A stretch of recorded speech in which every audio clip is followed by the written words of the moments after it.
ও ভূত করে এ বাইরে আয় তাড়াতাড়ি।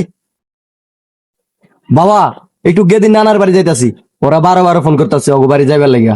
যাও বাবা যাও, এখন কি আর আম করে কেমন লাগে? তোমার নতুন বিয়া করাইছি, তোমার নতুন বাপ মা হয়েছে, এখন তো তোমার সবকিছু হিয়া নেই। তুমি নতুন কাপড় চোপড় কিনতে গেলো, হ্যালো আব্বা তোমার কিছু লাগবো, হ্যালো আম্মা তোমার কিছু লাগবো।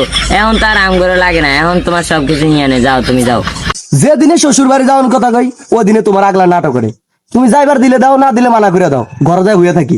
ও আমরা তো নাটক কি করি? আমরা যদি নাটক না করতাম তাহলে তো তুমি দুনিয়ায় আইতে পারতা না। এখন আমরা তোমার যেটাই কমে এটাই তোমার থেকে তিতা লাগবো। তো আমি একটা কথা বলি কি, তুমি আমার বাড়ি ঘর ছাইড়া দিয়া তুমি তোমার শ্বশুর বাড়ি যায় থাকো। আরে বাবা আমার ঘরে বুইলা যায়, এখন তোমার নতুন বাপ মা হয়েছে, তুমি হ্যাঁ ঘরে লিয়া থাকো। আমগো করিন চাচা কইছে যে ঈদের দিন যে হালায় শ্বশুর বাড়ি যাইবো এই হালায় বউয়ের গোলাম।